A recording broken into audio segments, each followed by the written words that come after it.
Chapter 6. Giving Your Undivided Attention. Why does time speed up when you're riding bikes, playing frisbee, or fishing, and slow down when you're in etiquette class? I tried to focus as Miss Melton Mowry taught the lesson on how to sit at the table, something I'd been doing since I was 2.5. For example, at the moment, Miss Information's posture is not one we like to see in a dining situation. Does anyone know what is objectionable here? Looking her over, I noted that Miss Information seemed as bored as I was, but she wasn't breaking any laws. The girl next to me in the headband knew better. She raised her hand. Miss Parker? She's got her elbows on the table. Precisely. My dad always says, Donna, Donna, sweet and able, get your elbows off the table. This is not a horse's stable. Is that how horses eat? I asked. I didn't even know they had elbows. How quaint, Miss Parker. Miss Corcoran, in polite society, young people refrain from speaking unless spoken to. I gave Miss Melton Mopey my zombie stare and pushed up on my tippy toes, tilting back in my chair. I'd like to visit this polite society sometime and show them a few tricks. What we say here, Miss Parker, is never. Miss Melton Mowry touched Miss Information's illegal elbows before lifting the dummy's arms until they were about an inch over the table. Sometimes. With some trouble, she bent Miss Information's arms so they fit under the table. Always. I thought about raising my hand and informing Miss Melton Mowry that a lot of funny business could happen under the table, but I changed my mind. Let her find that out for herself. Note her excellent posture. She does not lean back. She does not make any quick side-to-side moves that might interfere with dinner service. Miss Corcoran, are you taking note of this? I sat up straight as a general, smacking my feet flat on the floor before raising my hand. Does her stomach growl, all this getting ready is making me hungry? It states very clearly in your brochure that we will not eat until our final reception with the parents. But that's 4 weeks from now. I looked down the line of kids, hoping to get a little mutiny going. No food for 4 weeks is torture according to the International Human Rights Convention. I'm sure they'd be happy to expedite your case in the World Court, Miss Corcoran, but until then I'm going to have to request, or rather insist, that you refrain from speaking until this lesson is over. We are on a very tight schedule. I'll say it's tight, I mumbled. Not even a graham cracker? Delton, you got any mints? Gum? Delton looked at me wide-eyed. His back was straight, his hands were at always, and he wasn't going to say a word, not even if I offered him a 10-spot. Our teacher took her seat next to Miss Information. At an elegant lunch or dinner, we can always infer what will be served by the dishes and cutlery before us. For example, we know by the size of the napkin that this table is set for lunch. A dinner napkin is much larger. The very first dish in front of us is a soup bowl. Beneath that, we have a service plate. The purpose of the service plate will be to catch any drips from the soup. It will be cleared after the course is finished, leaving a clean space for the next dish to be served. Moving on to the cutlery, the smaller fork on our outside left is the salad fork. Next to that, we have our luncheon fork and our dessert fork. This will be easy to remember because you use them in order from the outside in. I kept a yawn from escaping my mouth by pressing my lips together. All those forks made me think of Mrs. Benson and her Buckingham Palace story. They must have giant dishwashers in that place. Probably everybody got patted down on the way in, so a would-be assassin would have to use something on the table here. Where were the sharp knives, I wondered. Didn't they use sharp knives to carve up the wild boar or the roast pig or whatever these fancy schmancy people ate? I figured a trained assassin could accomplish the job with one of these salad forks. With everybody's hands under the table, I'd have to keep a sharp eye out to see if he slipped any forks up his sleeve. Then I'd shadow him as he snuck up behind the Prince of Highfalutinberry and readied his fork to strike. My first move would be to blind him with my dinner napkin. Then we'd have a good old-fashioned rumble with me throwing in a few WWE holds, maybe a bulldog or a Harlem hangover to make it a good show. The Queen's china would have to be sacrificed for the greater good of the country as I knocked out the evil assassin with the first thing that came to hand, a big soup bowl or possibly a platter of cold cuts. To review, Miss Corcoran, can you tell me what the letters B and D stand for? Our teacher was holding up her hands, each one forming a letter with her fingers. I felt like I was in first grade. I gave the answer under my breath. Boring and dull? Never mumble, Miss Corcoran. If you don't know the answer, either say so or remain silent and shake your head no. Miss Melton Mowry proceeded to shake her head no. What a fountain of information she was. I shook my head no. Mr. Bean. The B, Delton said, putting his left hand an inch from the table, stands for bread plate, and the D stands for drinking glass. He put his right arm out to reach for the glass in front of him. It helps you remember which dish or glass is meant for you. The bread plate is always to the left of your plate, and your water glass is always to your right. Uh-oh, I stretched my arm high. Penalty! Delton's sleeve touched the table. My, but you are entertaining, Miss Corcoran. I hope to hear more of your etiquette insights during the review sessions I hold after class when we don't have time to get through our scheduled material.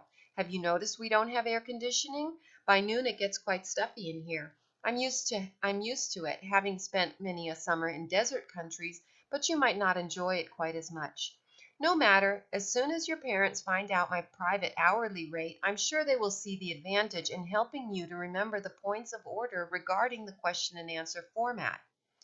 She pressed her palms together and said to her table partner, I do wonder how teachers manage these days, Miss Information. Mrs. Parsons said she'd be only too happy to see the back of Cassidy Miss Corcoran, Delton said. I smiled at Delton in the politest way possible. Him and his snitch karma. What? It's hardly a secret. She said it in front of the whole class. The difference between school and etiquette class is that all of you, including Miss Corcoran, choose to be here.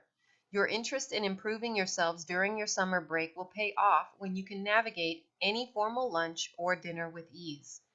I just want to navigate the pond on the ninth tee at Frisbee golf, I said in my napkin. If this lesson didn't wrap up soon, I was in danger of having one of those seizures I'm so famous for at the all-school no-smoking assembly. Mr. Bean, Miss Parker, please help me stack the dishes and silver while the rest of you create your own place settings to review. Even Miss Information, I asked. How thoughtful of you to see that Miss Information needs assistance, Miss Corcoran. Why don't you set hers as well? I gave myself a knuckle-knocker handshake under the table. Why don't you shut your mouth, Miss Corcoran? Looking over the jumble of forks, knives, and spoons, I asked myself who could be bothered to remember all this stuff. Wasn't it enough to know what was used for what? If only Miss Melton Mowry would let me pace the halls the way Mrs. Parsons did so I could calm down and concentrate. There weren't even any halls in this joint. Cassidy, Delton whispered, your fork's in the wrong place. No, they're not. They're pointing up, and the business ends of my knives point toward the plate. I may be watching out for assassins some day. I paid attention when Miss Melton Mowry talked about the knives. Pinching the fork on the side of my plate, Delton said, but that's your dessert fork. She said we put our forks in the order they are used, Mr. Bean. It just so happens that I eat dessert first. After Miss Information got corrected about the difference between a water glass and a wine glass, hello, hobos drink from the bottle, and how her butter knife was supposed to be on the bread plate and not next to its mother by the lunch plate, and about a million other things I was sure to forget as soon as the blinding sun knocked them out of my brain. Class was over. Like a dog who has to pee something fierce, I was the first at the door. I managed to leave a nose print before Miss Melton Mowry called me back. I only release students to their parents, Miss Corcoran. Unless your mother comes in here, you'll have to wait. Of course, it makes sense that my rotten outlaw karma would kick in and my mother would be late. Plenty of mothers came and went, but mine was AWOL. Miss M&M sat across from me with her arms folded. Since we have a moment, tell me, why are you in this class, Miss Corcoran? It's like this, I said, trying to figure out how to politely say I almost offed my great-grandma, and this was her revenge. I inherited it. From your great-grandmother. I understand it wasn't your first choice for how to spend your summer vacation. I shook my head. I'm going to let you in on a little secret. It's not mine either. Was that a sigh that came out from my manners teacher's mouth? It's called work, Miss Corcoran. It's what you do when you're a grown-up. I enjoy my work, but there are moments. Miss Melton Mowry paused and looked at me. When I wonder if there might have been a better choice, long term. Maybe you could teach frisbee golf or fishing. I know lots of things in the normal world you'd like. I have decided to stick it out for the duration, so shall we agree to make the best of this? There really are advantages to learning how to be polite. The phone rang in her office, which was probably a good thing because it kept me from asking her to name a single one. Looking at her watch, Miss Melton Mowry said, "Where is your mother, I wonder?" "That will be London calling. I have a phone "I say we call the police," I offered, "and make a missing person report." "Why don't you sit here quietly and review your place settings? Knock on the door when she arrives. If I'm still on the phone, just have her leave a note on the table." With that, she disappeared behind the door with her name on it. I did what I was told, my way. First, I practiced slouching with my arms at never. Then I threw my knees so far apart the King of England could have seen my underwear if I'd been wearing a fancy dress. Next, I pulled my chair over to Miss Information and had a staring contest. The deck was stacked against me there. I bent her arms until her elbows were on the table, which took some doing, I can tell you. "Cassidy, what are you doing?" "Delton Bean again." "No, Delton, what are you doing?" "I forgot my spring jacket. I always do that when the weather changes." Delton went to the coat closet in the back of the room and took his jacket off the hanger. "Well, since you're here, I'm going to give you your first lesson." "Excuse me?" "You know, the kind full of daring." "My mom's waiting. Maybe we can set up a play date or something." "Sit down, Delton. It's called a prank. All you have to do is put Miss Information's wig in Miss Parker's soup bowl." Delton's head swung back and forth between me and the door. He did not sit down. "Just pick it off. It's a wig. And drop it in the bowl. This is rank beginner stuff. Here, I'll hold her steady." I grabbed Miss Information's shoulders. "Go on." Delton put his hand out and touched the dummy's wig. "I don't think—" "Delton, don't you want to get a backbone?" Delton pressed his lips together and yanked. Nothing. "Pull a little harder. There must be some glue." He tugged. "Geez, Delton, put some muscle into it." Being a teacher was harder than I thought. Trade places with me. "My mom—" "This is exactly what your mom wants you to do. It's called a prank. It's harmless fun. Don't worry. No one gets hurt." Delton exchanged places with me. It's possibly by this time I was trying to show off a little, or maybe it was the pent-up energy caused by all that sitting still. I grabbed a handful of Miss Information's hair and yanked as hard as I could. Sometimes I don't know my own strength. There was an awful scraping noise, and then Miss I's head came right off her shoulders and landed face down in her soup bowl. End of chapter 6.